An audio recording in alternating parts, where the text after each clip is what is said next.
Okay, I'm back. Flouring up the chicken chunks.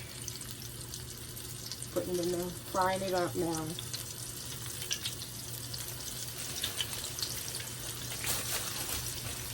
Remember, shake off your flour as much as you can get off of it. They're going to be clopped up on the chicken. Fry it to the golden brown.